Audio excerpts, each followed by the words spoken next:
working on this jacket for 3 days. I started it on Saturday morning. Wow. At 10:30 in the morning, and well, first I shrank the wool fabric with my trusty blast of steam iron. Then I then I cut the pattern pieces. Actually, before I cut, I made sure that the wool fabric was on grain. Oh yeah.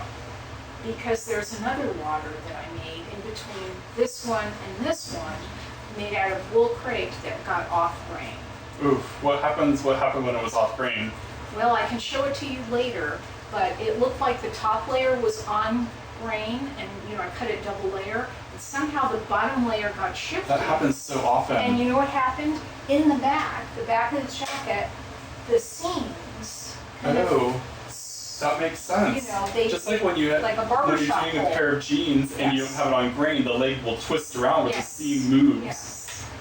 So important.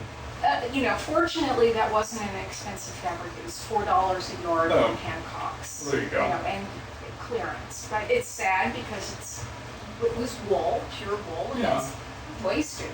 So I was very conscious. Did you save it? You saved it. I saved it. You might make a hat out of it. Yes, it can be made into a hat. But I was very conscious of this because it seemed to me this is the Vera Wang wool from fabric.com that I bought on sale for $7.50 a yard. It's medium quality wool. It's not the finest, but it's also not junky. I mean, it's decent quality. And if you bought a jacket made out of this at Saks, you'd pay about $600 or $700, which is shocking. But I was very conscious because it seemed this thing could get off grain very easily. So I kind of made sure it was on grain. Cut it carefully, then I interfaced everything except the sleeves. Okay. We can, when I take the jacket off, I can turn it inside out. You'll see that the sleeves are only interfaced at the cuff and at the sleeve cap. Yeah.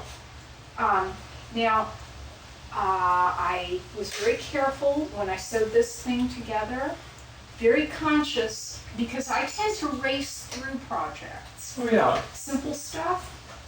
And my seam allowances often deviate. And while it might not matter for some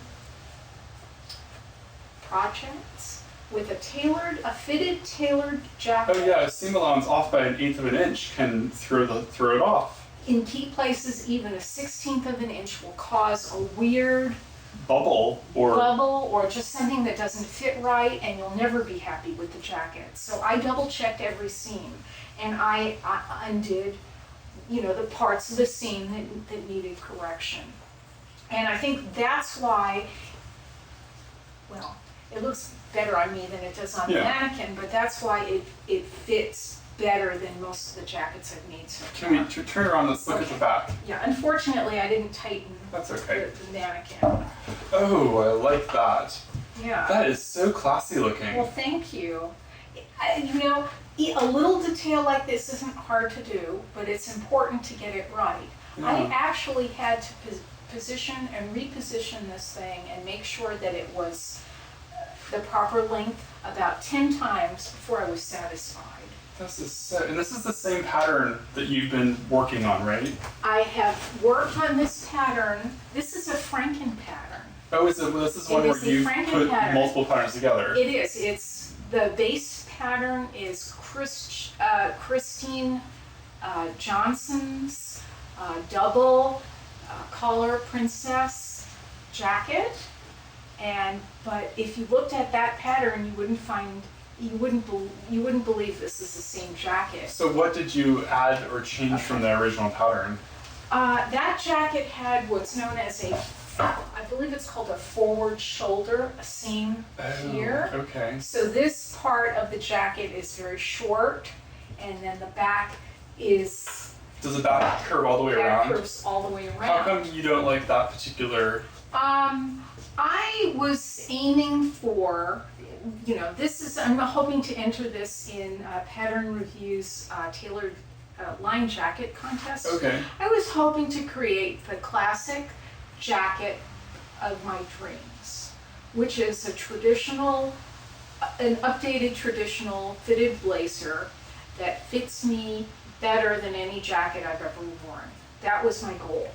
And I wanted, princess seam, a classic shoulder princess seam is the easiest style of jacket to alter to fit.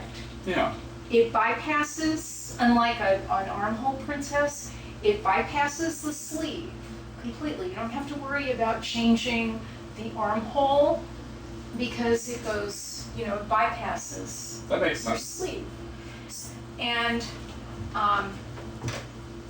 I chose, I have buttons, I have mitered sleeve vent. Is this going? Is this one still going to be entered? Like, is this still a? Well, I haven't screwed it up yet. So I guess that's my question. Is there Yes. anything? How many times have you taken apart? Have you taken apart any seams and had to redo anything? Yes, I did. I took apart. I found it tricky to do the princess seam properly. Mm-hmm. I did have to take parts of it apart, but because I worked slowly, I didn't have to take the whole jacket apart. Because that's what you've been kind of Yes. talking about, is not having to redo things so many times because the fabric ends up getting mangled in between.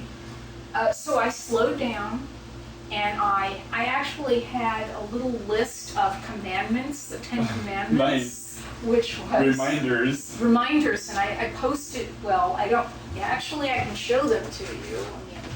What were your reminders? Well, let's see where this is. I'm not sure this is the book that they were in. Ah, yes. Well, these are my sewing principles, and I had 17 down. Okay. Give me the three most important. Okay. Cut on grain because of the wool crepe fiasco. I had cut carefully That because makes a huge difference. even a little divot. Yes. And when you're starting a project, it's so tempting to say, you've got To your just rotary cutter, rip whip through it and whip through yes. it. So what's your third one? Okay, So cut alright. carefully Okay, well, on grain. so all seams exactly half an inch. Seam allowance. Perfect seam allowance. Perfect seam allowance. I do not use 5/8 of an inch seam allowances. I find it's much handier to use half an inch because, first of all, when I'm making muslins, I make so many of them that I know the pattern is going to fit by the time I do my real Yeah, jacket. you don't need I don't to need use to- the seam allowance to use for fitting. Correct. And having 5/8 seam allowance flying around out on the side of the presser foot sometimes is too much to It is. make exact. Just that That eighth of an inch wavering. makes a big difference. To have most of the seam allowance underneath the presser foot controls that allowance. I have a Viking Platinum sewing machine that I love, not a plug. Viking makes an excellent, I don't know the name of this foot, but it's a foot. It's a guide foot. A guide basically. foot that gives you a perfect half-inch seam allowance with the guide. With the needle set in the left hand Yes. position. And I am not a precise.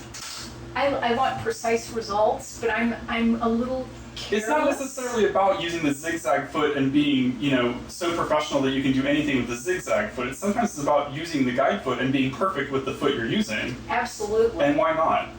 Why not? I've been discussing this with Peter lately. Yes. Peter wants to be able to do everything with a zigzag foot and not necessarily have to use guide feet. And I used to think maybe it was cheating to use a guide foot, like, oh, you should be able to do that with just the standard zigzag foot. But no, all ready to wear is sewn on machines that have guides built in, and you're sewing the same thing over and over again. The results are what matters, not your means to Results get are there. what matters.